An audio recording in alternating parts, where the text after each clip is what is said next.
Olá pessoal, seja muito bem-vindo a mais um bloco no nosso curso de prática jurídica aqui do CEISC em matéria penal.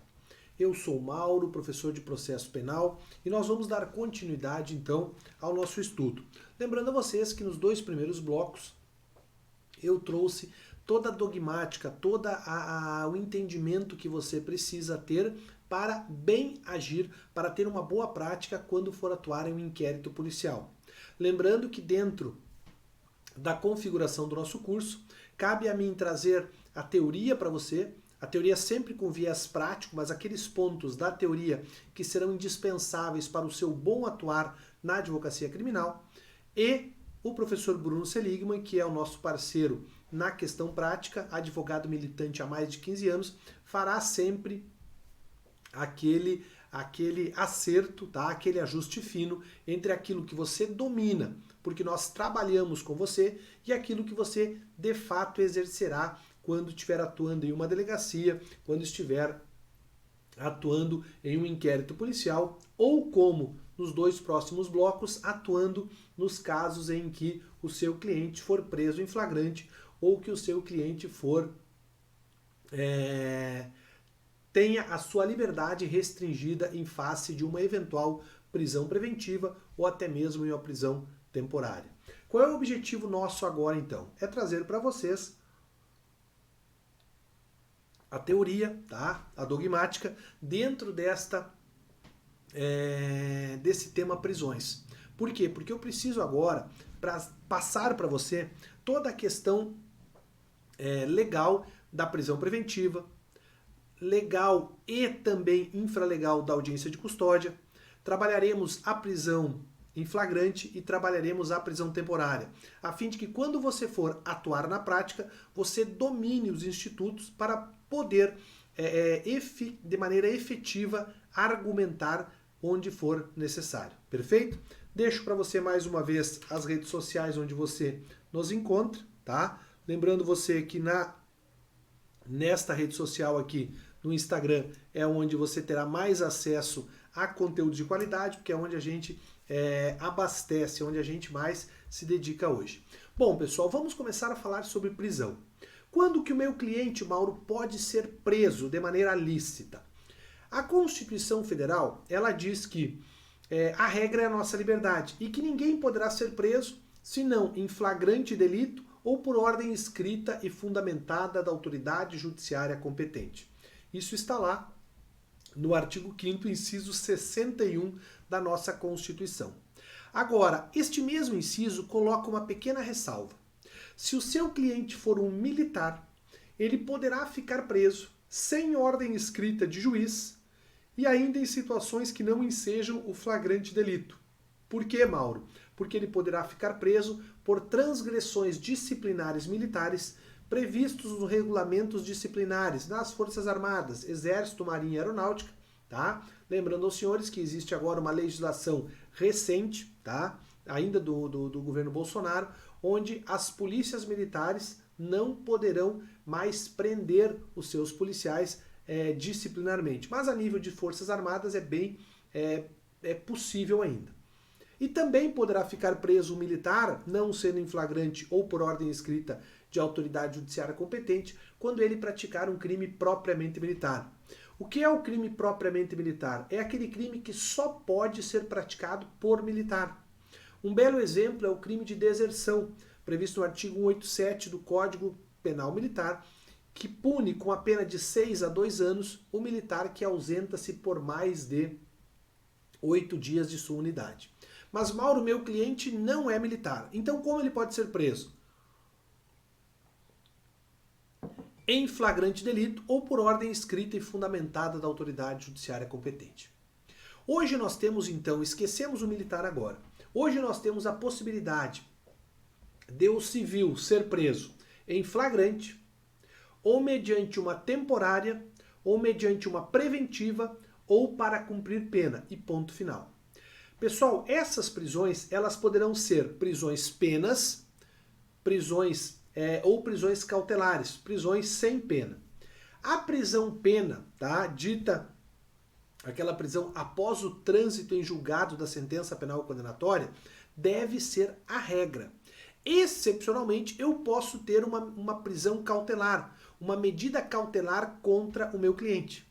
Nesse caso, teremos a possibilidade da prisão temporária da Lei 7960 de 1989, que permite a prisão, tá? Que permite a prisão somente no inquérito policial e desde que ela seja imprescindível para as investigações, ou ainda quando o teu cliente não tenha, por exemplo, endereço fixo, ou venha a se negar a fornecer dados para esclarecer quem ele é. E ainda, pessoal, para ser prisão temporária, deve o agente ter praticado um dos crimes do rol taxativo, do rol fechado, previsto no inciso 3º do artigo 1º da Lei 7960. Perfeito? Isso é uma modalidade, então, de prisão cautelar. Outra modalidade de prisão cautelar é a prisão preventiva, que está regulamentada nos artigos 311 e seguintes do CPP. O artigo 312 traz os fundamentos, ou seja, em que situação o agente poderá ser preso preventivamente. E lá diz ordem pública, para garantir a ordem pública, para garantir a ordem econômica, para assegurar a futura aplicação da lei penal porque seu cliente vai fugir, ou para assegurar a conveniência da instrução criminal porque o agente está coagindo ou comprando testemunhas. E ainda, além disso tudo, o pacote anticrimes, agora a Lei 13.964, trouxe a exigência de que a liberdade deste agente deve ser entendida como um perigo, tá? Deve ser entendida como perigosa. Então, além desses 4, deve haver respeitar também esse último requisito. Isto é prisão preventiva. Mauro, e a prisão em flagrante? Você não colocou a prisão em flagrante aqui como uma modalidade de prisão cautelar? E eu prefiro não colocar. Eu prefiro aqui seguir a doutrina capitaneada pelo professor Auri Lopes Júnior, segundo o qual não há uma prisão cautelar em flagrante. A prisão em flagrante, na verdade, é uma prisão pré-cautelar. Significa que hoje o seu cliente não pode ficar preso em flagrante. Mauro, como assim se conduzem ele à delegacia e eu vou até a delegacia para dar assistência e não vai ficar preso em flagrante? Não. Ele vai ser, em 24 horas, conduzido a uma audiência de custódia. E nessa audiência de custódia, que possui regulamentação lá na resolução 213, do CNJ, do Conselho Nacional de Justiça, tá? E previsão também agora esparsa, mas já prevista no Código de Processo Penal com o advento da lei que trouxe o pacote anticrimes. Então o agente é preso em flagrante e é conduzido para o juiz decidir se ele será ou não mantido custodiado. Então hoje o flagrante não serve para o cidadão responder o processo preso, de maneira alguma. Hoje você tem que ter presente isso na sua fala, na sua atuação. Hoje o flagrante serve para quê? Para fazer cessar a atividade criminosa, ponto. Cessar da atividade criminosa, o juiz tem que decidir. Se o meu cliente vai ficar preso, o juiz tem que converter aquela prisão em flagrante numa prisão temporária ou numa prisão preventiva. Mas em estado de flagrância, o simples estado de flagrância não possibilita que o meu cliente fique preso a fim de responder ao processo. Perfeito? Isso é importante ter sempre na sua fala. A prisão em flagrante, ela serve para cessar a atividade criminosa. Em até 24 horas ele é apresentado ao juiz em audiência de custódia, onde você vai estar presente. Eu vou te mostrar o regramento todo dessa audiência.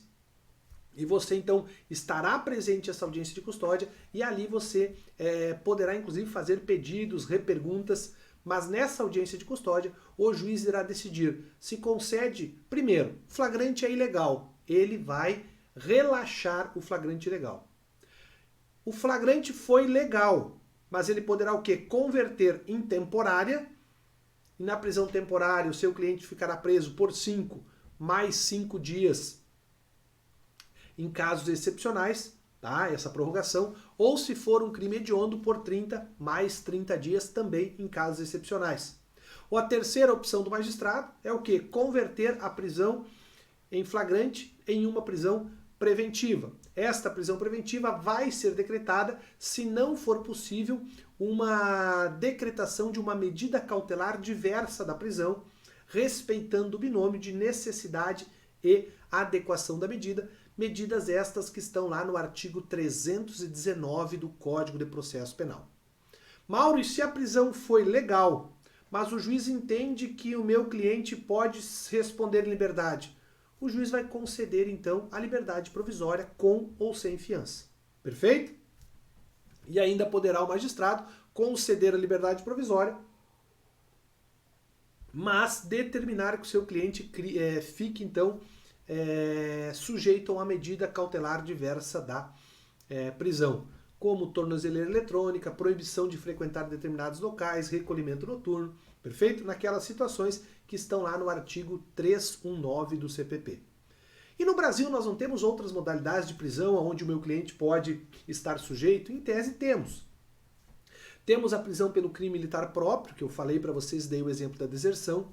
Temos aquela prisão decorrente em situação de estado de sítio, que não é uma prisão determinada pelo juiz, mas é uma decisão, uma prisão determinada pelo responsável pelaquela intervenção, pelo estado de sítio, onde nós vamos ficar presos não em uma penitenciária, em um presídio, mas em um local, em um estabelecimento público, um edifício público, não sendo esse estabelecimento público destinado a presos comuns. Isso é outra modalidade de prisão. Também o seu cliente poderá ser preso, não em flagrante, não por ordem escrita, mas porque ele se evadiu. Ele já tem contra ele uma sentença condenatória, está cumprindo uma pena e ele vem a se evadir. Nesse caso, perfeitamente possível que o condenado, que o preso, evadido, seja capturado e essa captura sequer necessita de mandato. Tá? Cuidado então, o seu cliente foi preso, ele era preso, evadiu-se e foi recapturado sem mandato. Ah, essa prisão é ilegal. Não é ilegal, porque o próprio Código estabelece que a prisão do evadido vai dispensar o mandado. Também é possível, pessoal, a prisão civil. Mauro, mas a prisão civil em que situação? Cuidado aqui. A Constituição Federal, ela possibilita a prisão civil em duas situações. Prisão civil do depositário infiel e a prisão civil do inadimplente em prestações alimentícias. Ocorre que o STF, entendendo que existe uma vedação em um tratado internacional do qual o Brasil é signatário, o tratado que eu me refiro é o Pacto de San José da Costa Rica, ele foi então e fez uma leitura desse dispositivo, dizendo que hoje a prisão civil no Brasil só é aceita em uma modalidade, qual seja, para aquele que é devedor de pensão alimentícia. O inadimplente, o depositário infiel, ele não mais pode ser preso civilmente. Prisão administrativa não é mais aceita entre nós, tá? Exceto aquela situação da prisão disciplinar do militar, tá? Tem que ter um cuidado quanto a isso. E lembrando aos senhores que não é possível nós termos aquela prisão para averiguação. Prisão para averiguação hoje é tido como um abuso de autoridade, perfeito? A prisão para averiguação não é aquela captura que submete o cidadão à delegacia a fim de lavrar um auto de prisão em flagrante e chega lá o delegado, resolve não lavrar. Não. Lembrando a vocês que o flagrante ele é dividido em 4 fases, tá? Ele é dividido na captura, na condução à delegacia, na lavratura e depois o recolhimento ao cárcere. Eu posso ser capturado, conduzido à delegacia e o delegado diz, não vou lavar o flagrante contra o Mauro porque o Mauro praticou um crime, praticou um fato típico em estado de necessidade. Mas veja, as 2 primeiras fases do flagrante, eu me sujeitei. Eu fui capturado e fui conduzido à delegacia. E aqui eu não vejo abuso de autoridade.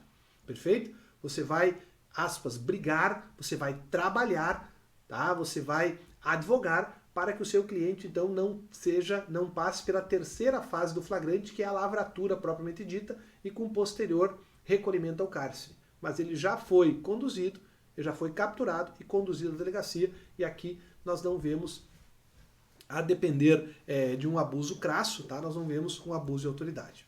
Bom, gente, é importante que você saiba que hoje você pode brigar na prática para evitar uma prisão requerendo a concessão ao seu cliente de medidas cautelares diversas da prisão. E é importante você ter uma ideia sobre estas medidas. Por isso que nós vamos conversar um pouco sobre ela. Olha só, nós tivemos no ano de 2011 uma alteração no CPP e esta alteração cria então as medidas cautelares diversas da prisão. Antigamente nós só tínhamos a fiança. E aí o seu cliente ou era preso ou pagava fiança. Mauro, e se o crime não era inafiançável? Cadeia. Se ele não tinha como pagar fiança? Cadeia. O juiz tinha alguma outra opção que não fosse a prisão ou a fiança? Não tinha. Hoje ele tem. Não só tem, como ele deve observar uma lógica, critérios na imposição dessas medidas. Perfeito?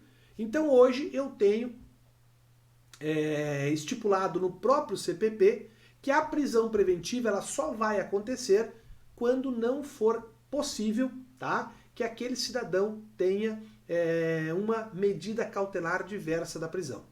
O próprio artigo 282, eu vou fazer questão de colocar ele aqui para você. Apareceu aí? Apareceu. O artigo 282, pessoal, traz dois fundamentos importantes em uma petição. Traz dois fundamentos importantes em um pedido que você vai fazer para o delegado, tá? Que vai fazer para o juiz.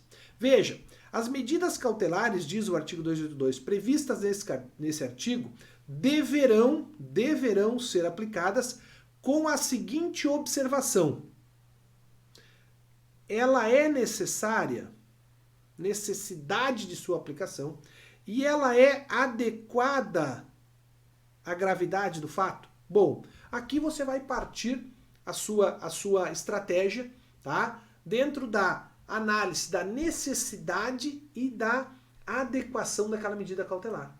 E dentro desta medida cautelar adequada e necessária, você poderá brigar ou pela sua imposição, quando você não quer a prisão, ou quando o fato não comportar uma gravidade tão grande, o afastamento até mesmo da própria medida cautelar. Perfeito? O pacote anticrimes novamente se preocupa, então, com as medidas cautelares. E ele vem alterar o artigo 282 nos seus parágrafos. O parágrafo importante que eu trouxe aqui, colaciono com você, é o parágrafo 2º. Por quê? Você tem que ter um cuidado, pessoal, para observar se a partir, o seu cliente, a partir do dia 23 de janeiro de 2020, não recebeu uma medida cautelar de ofício. Porque, veja, até o dia 23 de janeiro, deixa eu colocar assim, até o dia 23 de janeiro de 2020, o seu cliente poderia sim receber uma medida cautelar de ofício pelo magistrado. Veja, a atual redação do parágrafo 2º, ele não mais autoriza que o juiz conceda,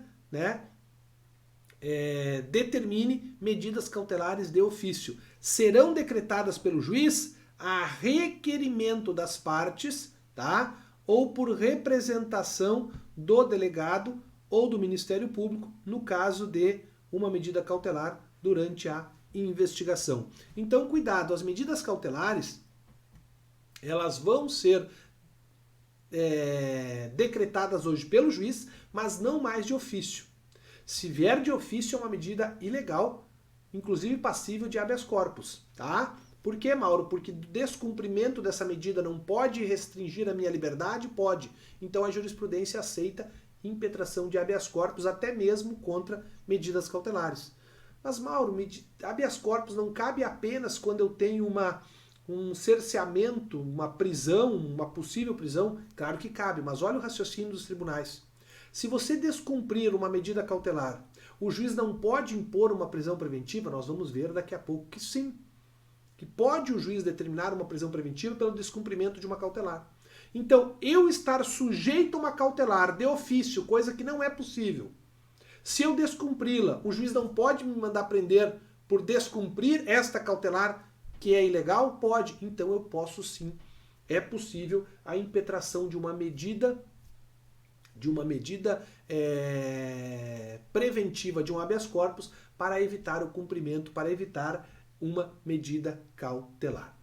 Bom, gente, olha só, cada vez mais nós temos presente, tá, o sistema acusatório. O que é o sistema acusatório? Juiz, promotor e defesa. Juiz, acusação e defesa. E cada vez mais nós temos a ampla defesa e o contraditório se materializando. O que eu quero dizer com você sobre isso? O artigo 282, parágrafo 3º, também foi alterado e trouxe uma obrigação que você deve ter cuidado na sua atuação prática. Por quê?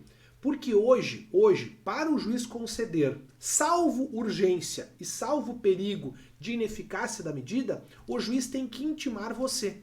Se o seu cliente foi surpreendido com a determinação de uma cautelar, tá? Que não é caso de urgência e não é caso de perigo de ineficácia daquela medida, e você não foi intimado, ou ainda mais, o que o pacote anticrimes trouxe? Juiz, quando você não intimar a defesa, sob o fundamento de que existe aqui uma situação de urgência ou de perigo de ineficácia da medida, você deve escrever bastante, você deve justificar muito.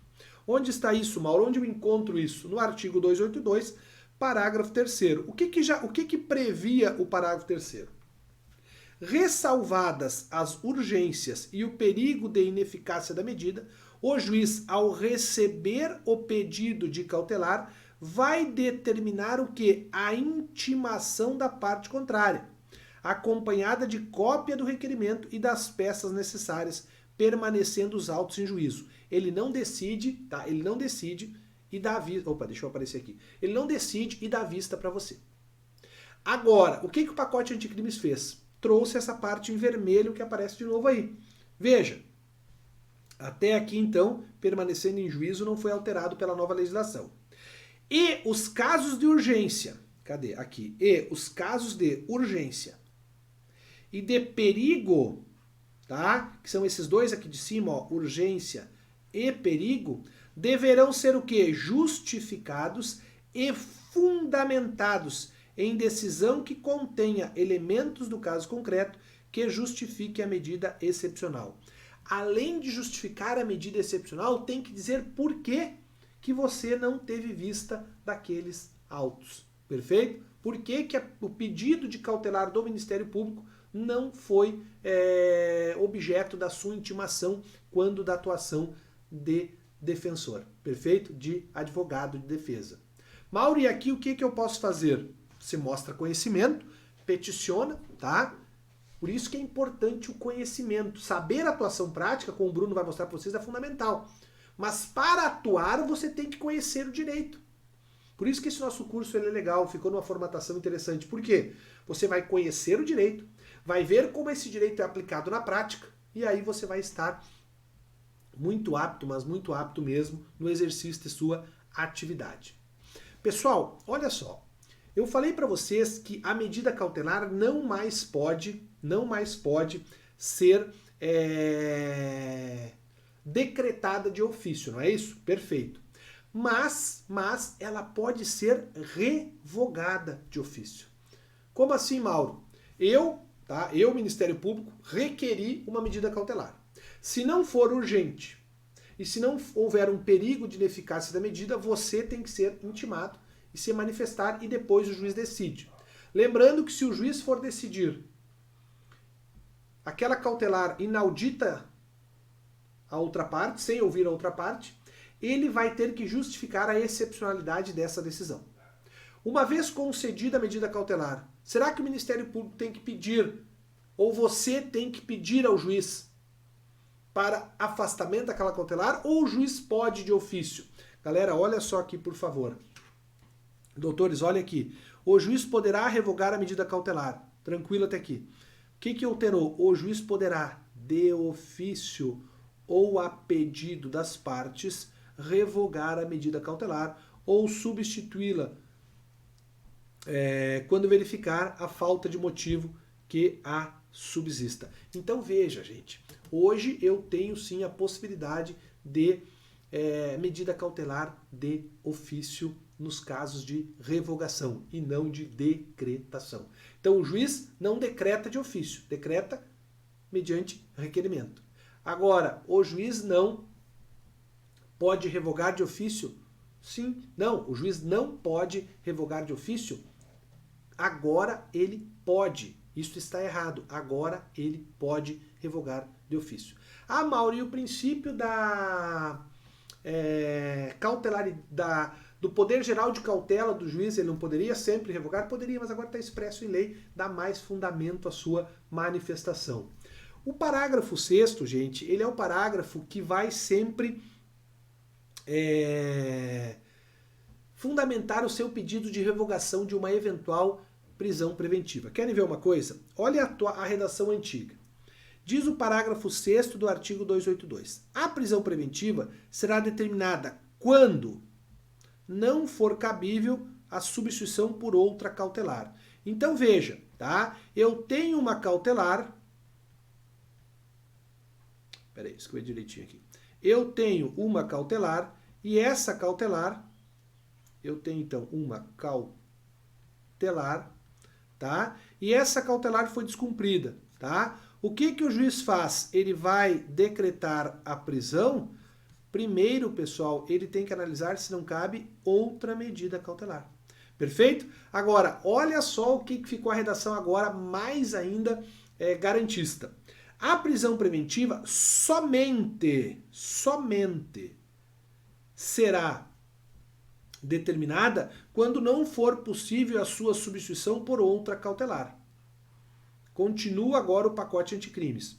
Observando o artigo 319, que é o rol das medidas cautelares, e o não cabimento da substituição por outra medida cautelar deverá ser justificado de maneira fundamentada nos elementos presentes no caso concreto e de maneira individualizada.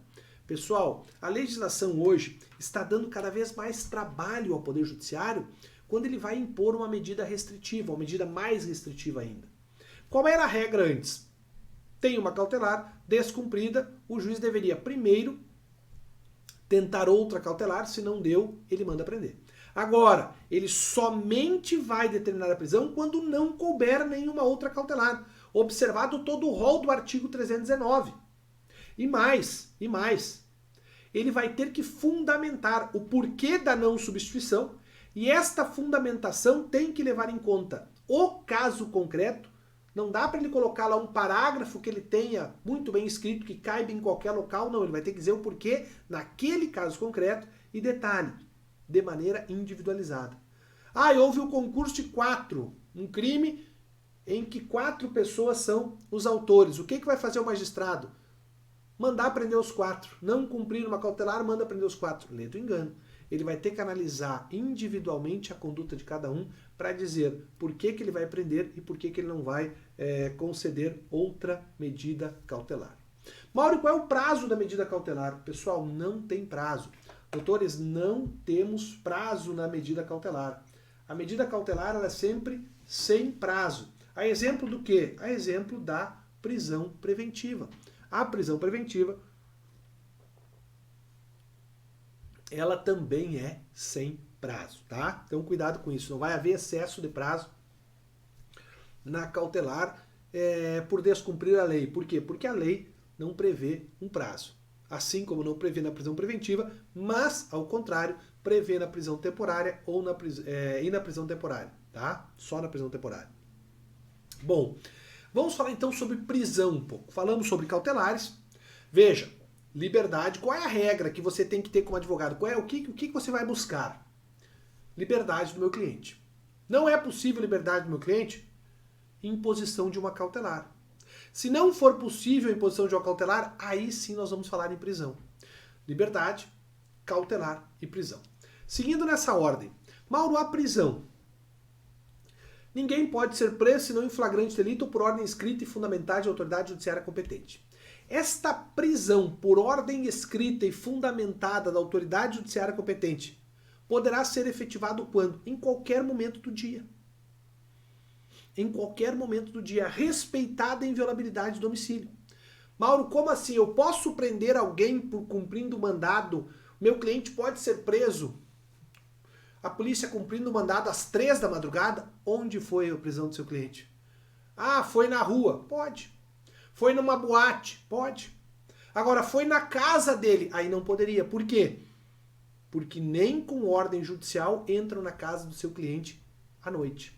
Só entrarão na casa do seu cliente, irão prendê-lo de maneira lícita se ele estiver em flagrante delito. Porque a inviolabilidade do nosso domicílio, ele é afastado em 3 situações durante as 24 horas do dia. Desastre, socorro e prisão em flagrante delito. Perfeito? Cuidado com essa informação aqui. Bom, e o emprego de força? Quando que será lícito a prisão do meu cliente com emprego de força? Quando necessário, respeitado a súmula vinculante número 11.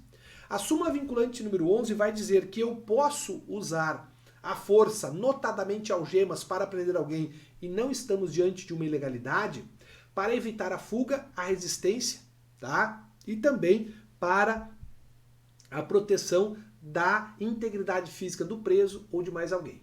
E o que você vai verificar se o seu cliente for preso ou algemado?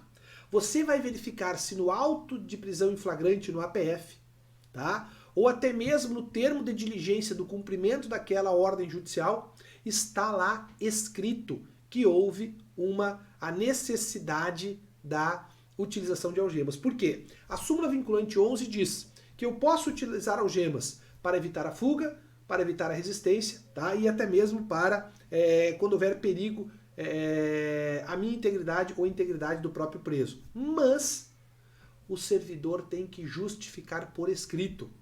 Mauro, e se ele não justificar por escrito? Bom, primeiro, poderá haver uma responsabilização desse servidor. Isso aí você, como advogado, tem que deixar claro. Perfeito? Poderá haver uma responsabilização desse servidor. E essa responsabilização poderá ser na esfera civil, administrativa e até mesmo penal. Perfeito? O fato de ser usado algema deverá estar por escrito fundamentado. E se isso não estiver feito, poderá haver uma nulidade daquele ato processual onde alguém está algemado, bem como a responsabilização do Estado.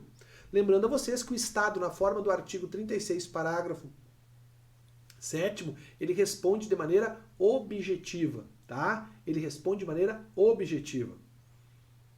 Ou seja, você não precisa provar a culpa do servidor, você só vai provar o dano e o nexo. Na verdade, aqui você vai só provar que houve a algema sem a necessidade ou sem a sua comprovação por escrito. Perfeito? Bom, gente, tem que sempre observar, quando estiver analisando para buscar uma ilegalidade em uma prisão, se aquela prisão respeitou formalmente o CPP.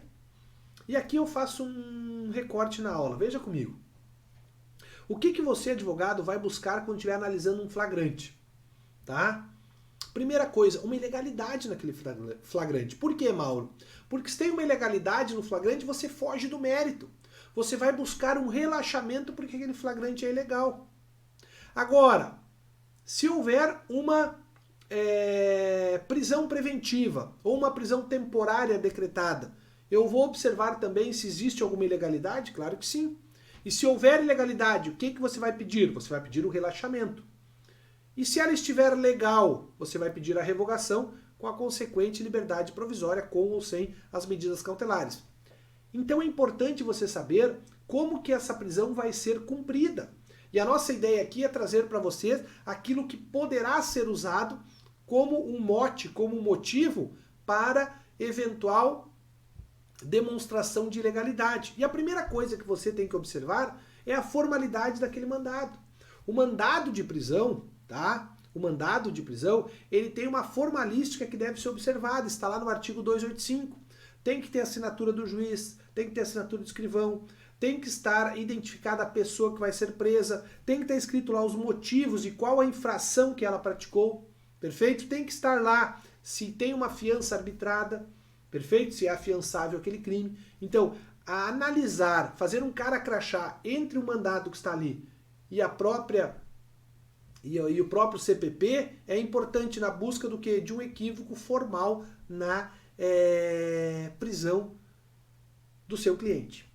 E agora você chega numa situação em que o seu cliente comunica, doutor, fulano foi preso e a polícia não exibiu o mandado. Aí você, não, então está ilegal. Essa prisão é ilegal, porque se não for flagrante delito, a prisão preventiva, por exemplo, deve ser cumprida mediante exibição do mandato. Cuidado, doutor, cuidado. Por quê? Se o crime for inafiançável, quais são os crimes inafiançáveis? Vamos lá. Crimes hediondos, aqueles previstos na Lei 8.072, o tráfico da Lei 11.343, a tortura da Lei 9455, o terrorismo da Lei 13.260, o racismo da Lei 7716 e o crime de grupos armados contra o Estado de Direito. Estas situações são os únicos crimes inafiançáveis. Então é possível que nestes casos, conforme o artigo que eu coloco para vocês agora, 287, tá? Ocorra a prisão sem a exibição do mandado. Cuidado, tá? O mandado já foi expedido. Ele foi expedido pelo juiz. Porém, ele não foi apresentado. Não foi apresentado. Leiam comigo. Se a infração for inafiançável, a falta de exibição não obstará a prisão, ou seja, é possível prendê-lo. E o preso, em tal caso, será o quê? Imediatamente, aqui nós podemos ter uma ilegalidade, imediatamente apresentado ao juiz, tá? Que expediu aquele mandado que não foi apresentado. Para quê? Para a realização da audiência de custódia. Para a realização da audiência de custódia. Então, muito cuidado com esta situação em que nós temos uma infração, tá? Nós temos uma infração inafiançável e a prisão sem a exibição do mandado. Outra questão que pode também chegar a um caso prático contigo é o seguinte: o meu cliente praticou um crime aqui na cidade de Santa Maria. Só que ele foi preso na bela cidade de Santiago, Rio Grande do Sul. Uma bela cidade que tem aqui 150 quilômetros de Santa Maria. Lá em Santiago o cara foi preso, mas ele cometeu um crime aqui em Santa Maria. E detalhe, ele foi preso com a ordem do juiz aqui de Santa Maria. Opa, parece que há um problema. Por quê, Mauro? Porque a competência do juiz é na jurisdição da comarca de Santa Maria.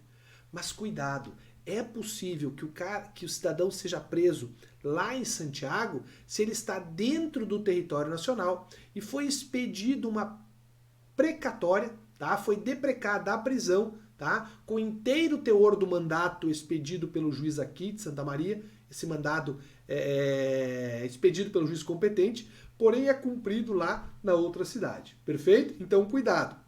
É possível e é legal a prisão sem mandado nos crimes inafiançáveis, desde que ele seja imediatamente apresentado ao juiz para audiência de custódia. Segundo, é possível uma prisão dentro do território nacional quando for deprecado, tá? Por meio de uma carta precatória, a fim de que seja lá cumprido o mandado expedido pelo juiz competente aqui da cidade.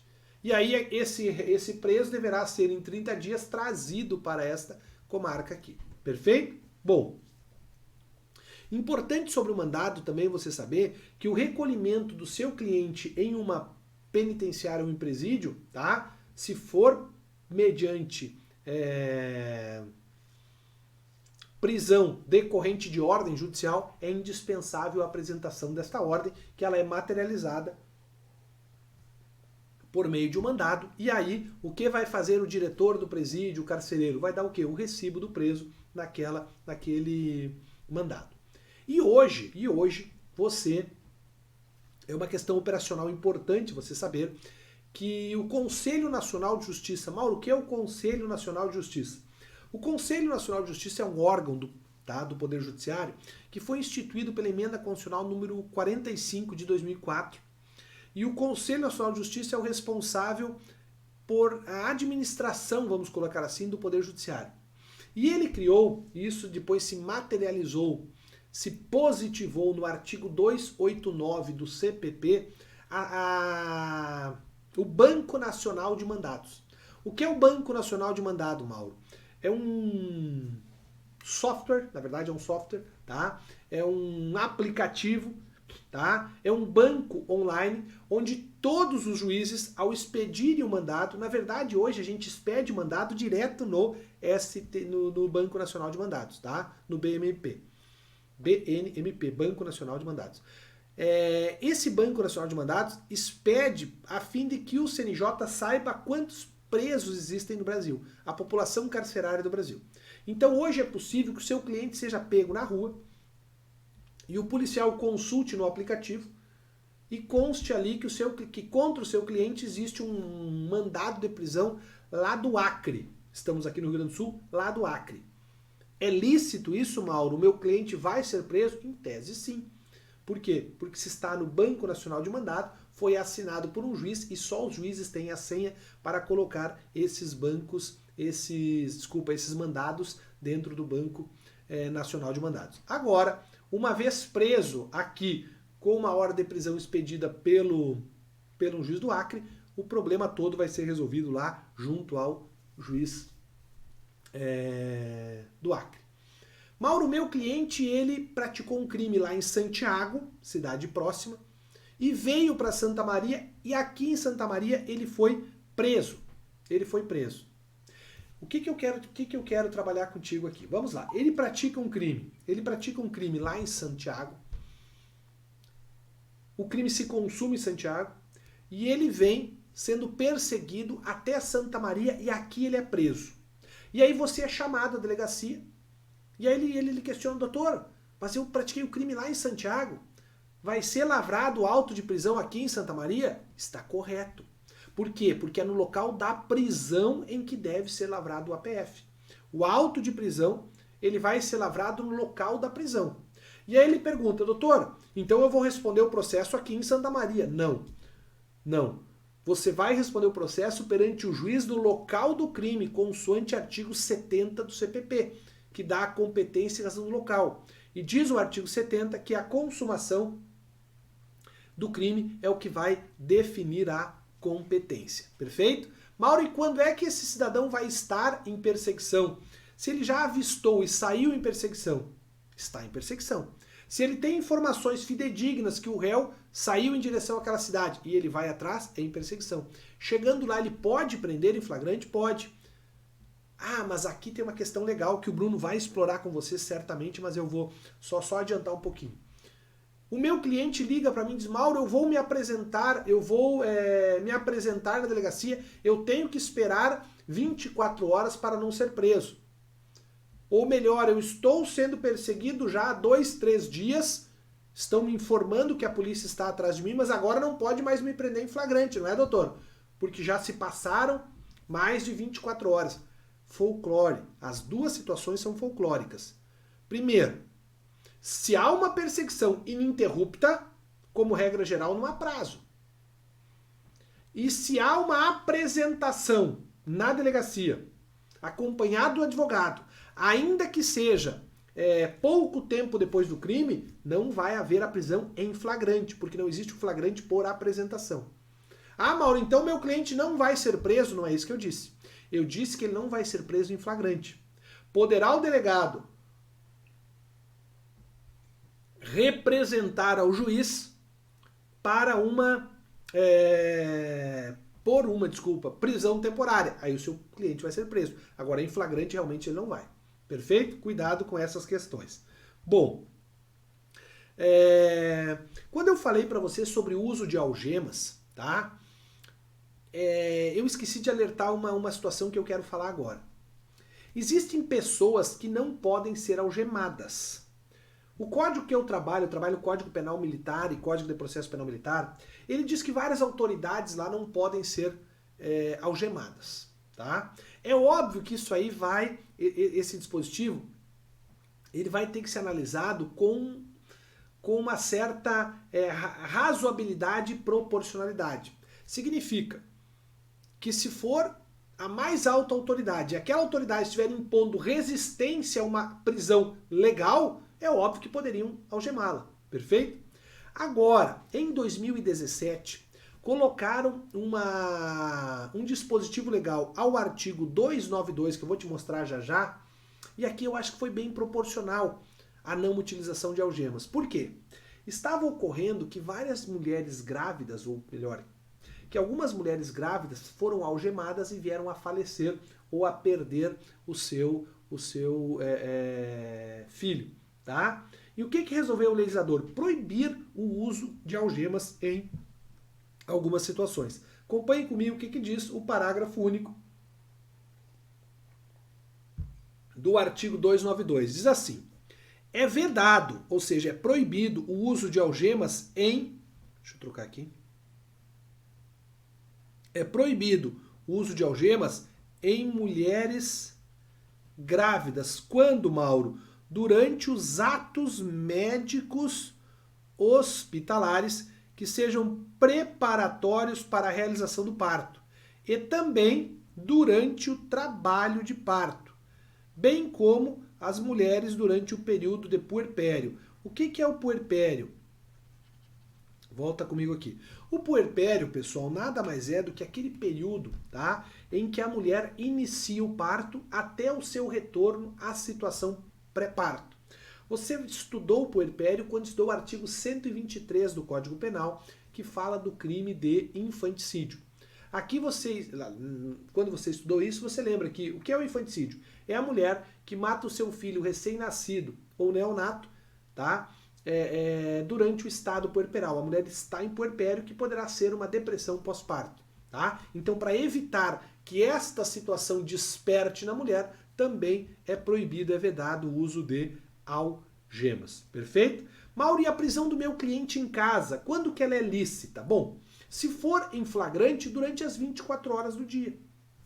Se for uma prisão em flagrante, durante as 24 horas do dia. Mas veja, o réu entrou, ele está sendo perseguido e entrou em uma casa. Pode entrar naquela casa? O ideal é intimar a pessoa proprietária da casa, tá? Proprietária da casa, e a entregar aquela pessoa. Mauro, se houver uma recusa na entrega e é de dia, é durante o dia, você vai então convocar a polícia, né, para ser lícito, e você como advogado vai fiscalizar, vai convocar testemunhas e vai aí sim entrar na casa de maneira lícita.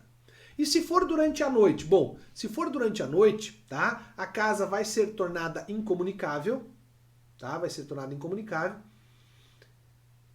E nesse momento que a casa é tornada incomunicável, é perguntado ao proprietário se o proprietário quer ou não entregar quem está lá dentro.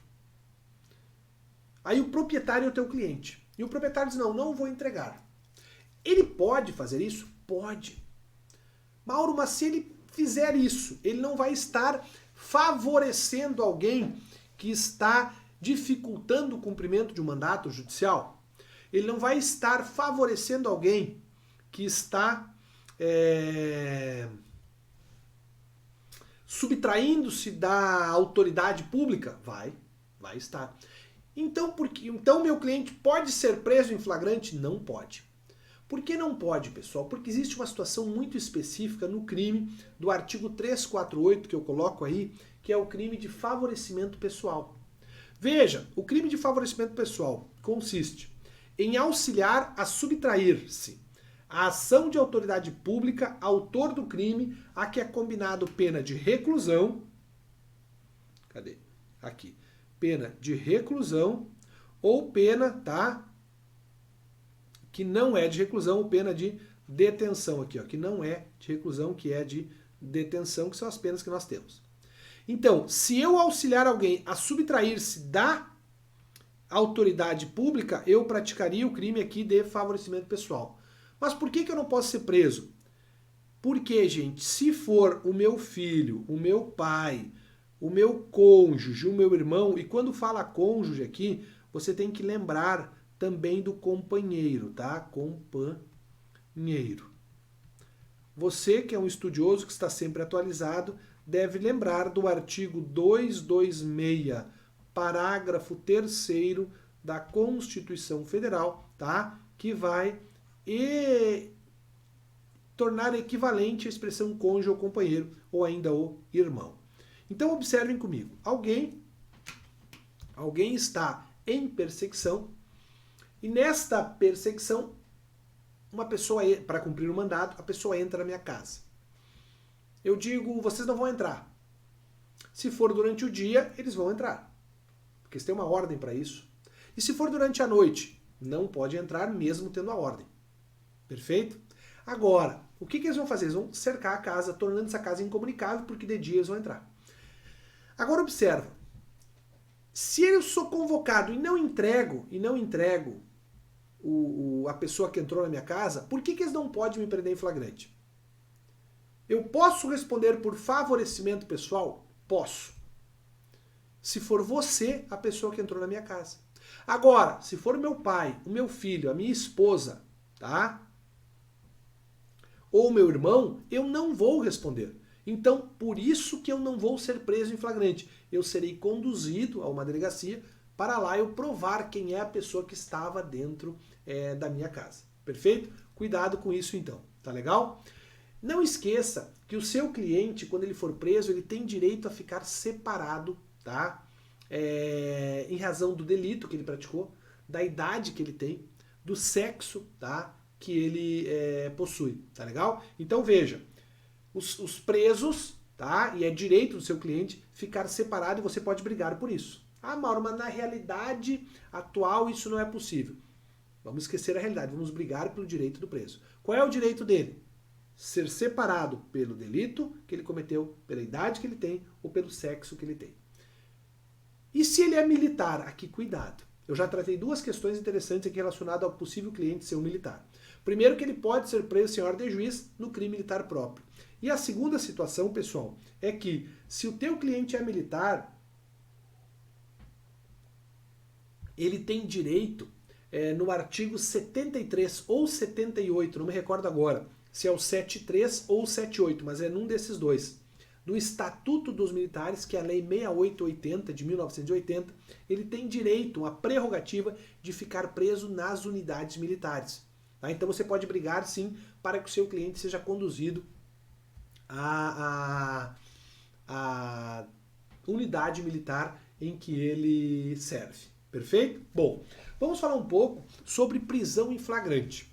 Até agora, demos um panorama geral para você de maneiras que você poderá buscar uma invalidade, eventual nulidade em uma prisão decorrente de um mandado judicial, buscando o quê? Uma revogação, tá? Desculpa, um relaxamento, né? Se é ilegalidade, relaxamento, ou até mesmo uma revogação com os argumentos, notadamente ali, de não ser necessário e não ser adequada àquela medida. Lembrando sempre do princípio: liberdade, medidas cautelares e, por fim, prisão. Vamos falar sobre prisão em flagrante. Iniciamos agora, falamos esses 5 minutinhos sobre prisão em flagrante e recomeçamos no segundo bloco. Bom, o que é a prisão em flagrante? A prisão em flagrante, ela ocorre quando o agente está praticando, acabou de praticar, é encontrado logo depois com os objetos do crime, tá? Ou logo após a prática do crime, ele é perseguido e preso. Perfeito? Estas são as circunstâncias que licitamente o seu cliente pode ser preso em flagrante. Mauro, isso está onde? Isso está no artigo 301 e 302 do CPP. O artigo 301, ele traz dois tipos de flagrante no caput dele. Ele diz assim, que o flagrante é obrigatório ou facultativo. O que é o flagrante obrigatório? É o flagrante que deve ser realizado pela polícia ou pelas autoridades policiais, pelo delegado ou pelos policiais. Eles são obrigados a prender quem está em flagrante delito. O artigo 302, ele vai trazer quando que a pessoa é considerada em flagrante. E ali ele vai dividir entre flagrante próprio, flagrante impróprio e flagrante presumido. O que é o flagrante próprio? O flagrante próprio, ele ocorre quando o agente primeiro, quando o agente está cometendo o crime. Eu estou cometendo o crime e você me prende. Eu estou dando a facada, eu estou dando tiro, eu estou vendendo a droga. Ou eu acabei de cometer, eu acabei de dar o disparo, eu acabei de dar a facada. Ou seja, eu estou cometendo ou acabei de cometer, flagrante próprio, flagrante ilícito. O flagrante dito impróprio é aquela situação em que o agente, após a prática do crime, é perseguido, tá? E preso. O crime aconteceu, a polícia chegou, eles foram naquela direção, a polícia sai nessa direção, 2 quadras depois prende. Esse é o flagrante impróprio. Existe o flagrante presumido. O que é o flagrante presumido? O flagrante presumido ocorre naquela situação em que o agente ele é encontrado logo depois do crime, ou seja, não há uma perseguição, ele é encontrado depois, o tempo aqui é maior, porém a polícia encontra ele, no exemplo do flagrante obrigatório, a polícia encontra ele com objetos que façam com que ela presuma ser ele o autor do crime. Ele é encontrado logo depois de um homicídio, ele é encontrado com uma faca e todo sujo de sangue, escondido. Dá para presumir que ele é o autor daquele crime. Perfeito? Nessa circunstância aqui, o flagrante é lícito, o flagrante é válido. Perfeito? Bom, e no caso do flagrante preparado, o que é o flagrante preparado e o flagrante esperado? Veja, o flagrante esperado é aquela situação em que a polícia tem informações de que o seu cliente está praticando um crime, ou que vai praticar um crime, ela não vai intervir, como de fato ela não interveio na situação, tá? Mas ao não intervir na situação, ela age de maneira lícita e ela apenas espera a prática criminosa. Eu sei que nessa praça estão vendendo drogas. O que faz o nosso policial? Ele espera a venda de drogas e vai abordar o cidadão quando está vendendo. Esse flagrante é válido, Mauro, ou é inválido? Ele é válido. Chama-se flagrante esperado. O que é o flagrante preparado? O flagrante preparado é aquela espécie de flagrante em que a polícia, ou até mesmo que o particular, ele prepara todo um cenário e toma os cuidados para que aquele crime não se consume. Por exemplo, eu sei que em determinado local estão subtraindo celulares. Nesta sala de aula ou nesse clube estão subtraindo celulares. Eu coloco um policial disfarçado como sendo um frequentador. Este policial vai deixar o seu celular desvigiado. Outros policiais, porém, vão vigiar o aparelho celular. O aparelho celular está com chip de localização. E este chip vai tocar quando sair do clube e lá fora tem 3 ou 4 viaturas para prender essa pessoa. Ou seja, a autoridade policial organizou toda a situação para prender alguém. Ela preparou o ambiente do flagrante. E o seu cliente foi preso nesta situação. Pergunta: o flagrante que o seu cliente foi submetido é um flagrante válido ou é um flagrante nulo? É um flagrante que pode cercear a liberdade do seu cliente? Não. Resposta: é um flagrante ilegal. E este flagrante e esta situação, ela está hoje sumulada. A súmula 145 do STF diz que quando tem um flagrante preparado para a polícia, estamos diante de uma conduta atípica porque se trata de um crime impossível. Você lembra o crime impossível lá do artigo 17 do Código Penal, que ocorre quando é impossível a consumação por absoluta impropriedade do meio ou por absoluta ineficácia do objeto.